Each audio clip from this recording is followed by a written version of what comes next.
This one is my right to wake up in the morning. I don't care what it is. You send them a fee schedule to let them know that violating any of your rights is worth, okay, what, $1 million? $1 million. Okay? Now you got, so all your rights could fill this car lot if it's just your rights are imaginary car lot. So what you're saying to the government is, you're not negotiating at all. You want the government to know that when they come onto your car lot and they purchase a car, your price is clearly listed on the windshield and it's $1 million. And it's non-negotiable. At that point, it's their choice if they want to buy the car or not. And if they want to buy the car and kick your teeth in, then they're going to pay your price. And it's their choice at that point. And that's contract law. Yes. Because you've given them notice in advance that that is what your rights are. And if you don't like my prices, then don't buy cars from me. And that should be your attitude with the government. If you don't want to have to pay $11 billion, I don't care what it is, make it something ridiculous. I really don't care, right? Because we'll get into how you can enforce that. And it's been done. $1 trillion. Yeah. Once they know it's their choice to violate your rights, to buy that car that's worth that money. And that's contract law, and that's notice. You don't need to negotiate that. You can. But why would you? Of course you can send the government a notice and say, well, I think my rights are worth $1 million apiece. What do you think they're worth? But why would you? Right? It's your car lot, it's your cars for sale, and it's your price. And they've got the option of coming onto your property, which is your rights, trespassing on your law, on your compound, and buying a car that's overpriced. And this is all just because it involves you. Like, you are the ruler. It's your rules. Your stuff. You rule your domain. You. Your rights, your body, Your world. they're yours. And they're worth what you say they're worth. And you have the right to do anything you want so long as you cause no harm. The claim of right is unnecessary. It's unnecessary because if you want to establish what your rights are, you do what I tell you to do. And you send them a notice saying, you got 21 days to tell me what, send me a fact. Send me some facts, some evidence of what you're claiming I cannot do. Let's start there. But we're not trained to think that way anymore because of the public schools. I can totally get behind that. Yes.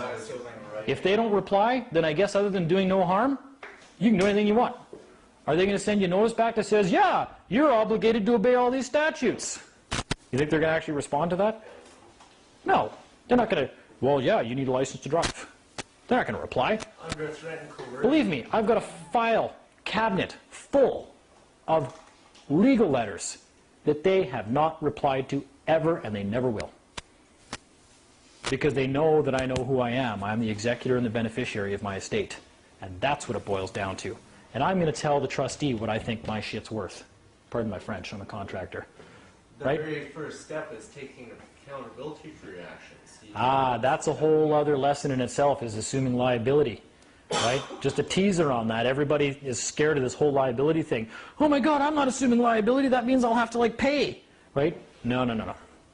That's what we've been trained. Again, that's the whole brainwashing thing, right? He who assigns liability is in the seat of power because you're the one that's liable. So you're the one that dictates because it's on you. You're the one liable, which means you're telling everybody else what to do, right? So because government has trained everybody to, oh yeah, hey, we'll step in and we'll assume liability for everybody. So when you're out there driving on the roads, you get an accident, hell, we'll just buy you a new car. We'll pay for the hospital bills. We'll do everything. We'll assume all liability. Just contract with us. And why? Because when they assume all liability, they control because they're the ones that are assuming the risk. And we can get into that on another one. They dictate the terms. So they dictate the terms. So you want to dictate the terms. They're a limited liability corporation. What are they compared to you? A full liability man. Right? They serve you. Yeah. And that's the one I've told you guys before about. We've used the poker game analogy for what that's all All about. your chips in For the poker game, right? Okay, can you meet this? We're playing Texas Hold'em. And when I go all in with one of my claims, which is an affidavit, I'm going all in with full commercial liability. This guy over here has half the chips.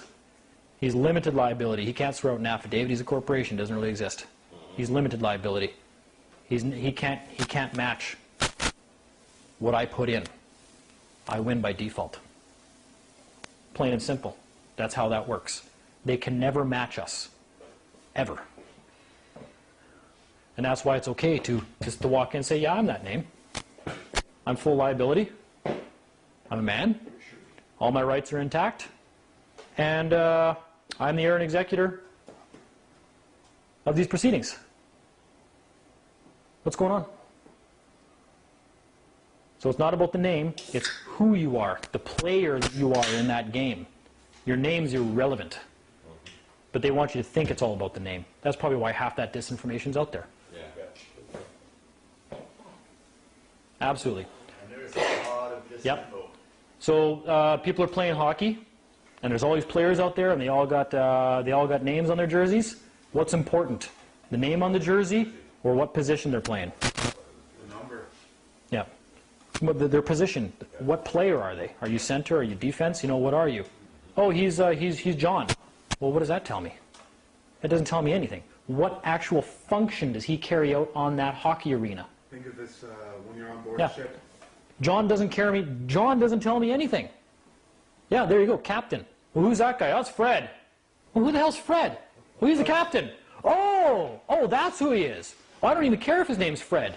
I just wanted to know that he was the captain. Captain's running the show. Because now I know what role he's playing. And that sets the stage for your conduct with that individual. Not his name, the role he's playing. That's very important, fundamental. Oh, absolutely. And who's doing that in court? Nobody. They're walking in and saying, I'm not that name, I'm this name. And they're saying, I don't give a shit what name you are. You're still the trustee. Because you're the trustee. So that's like a straw man argument they use against you.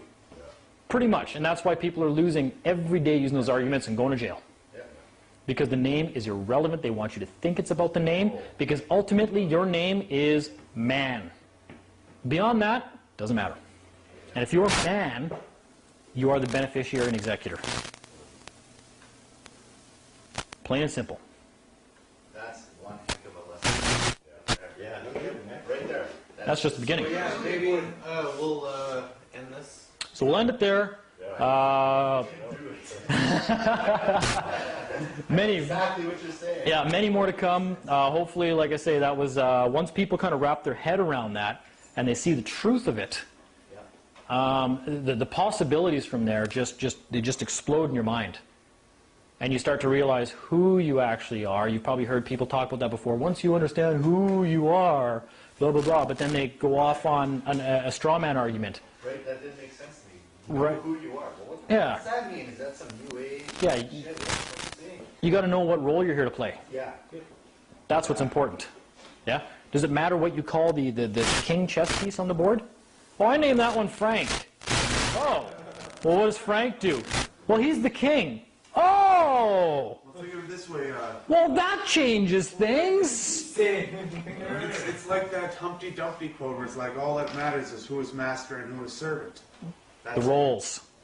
Figure out who the roles are. I said that in court on, I think, January 4th one I was in, where I said, excuse me, I said, clerk, I'm just trying to figure out what roles everybody's playing here. I said, and I know I'm the beneficiary. I said, who did you appoint the trustee? And she just went, You're not supposed to know that. and there was about a minute of that. I was like, okay. I said, apparently you're not going to tell me who the trustee is, so I'm just going to assume it's that guy. Oh, is this that free man stuff? You know, blah, blah, you know, they started that kind of thing. I just said, well, I'm not here to even make that argument. I'm not going to. Talking about it. Yeah. And that's exactly what you're going to say. And even if you are pegged down as,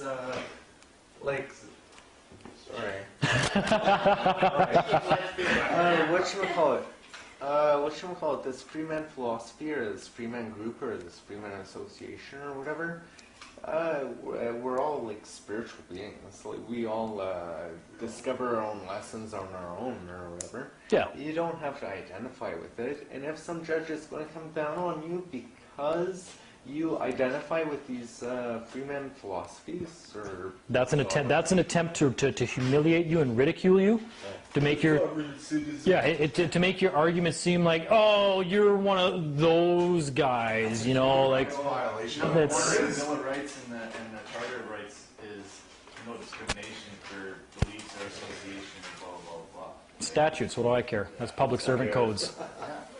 That's irrelevant. That's for trustees to follow. Yeah. I'm not a trustee, so I could care less what the Criminal Code of Canada says. Actually, that's something else that we could get onto in Another time, yeah. installment is the role of enforcement officers as to whether or not they can be witnesses, Yes. because they're supposed to be neutral in the whole scheme. Yeah, they serve a different capacity. So we haven't really even fully explored that one yet. Yeah, but talking to sheriffs, I'm in the courthouse quite a bit, believe me. And I just like to walk up to sheriffs and I'm like, so how do you like being a sheriff? You know, and they'll be like, oh, you know, it's pretty good. And he goes, we don't get to carry guns. And I'm like, yeah, but law's not really about who carries the biggest gun, is it? And they're like, no, it's not. And they smile and they know, eh? And I'm like, because you guys are the highest authority on the land, right? I say, do cops even know that? And they're like, no, I don't think they know that. I said, it sucks you guys are paid less than them because, you know, considering you guys are the highest authority on the land, you should be paid more than anybody because you got more jurisdiction than them. And they smile. They know exactly. They know exactly. They're taught all about human rights and this stuff. They know it's... I had a really good chat with in court one day. Yeah, and a lot of them are nice guys. Yeah, I actually asked what it was like.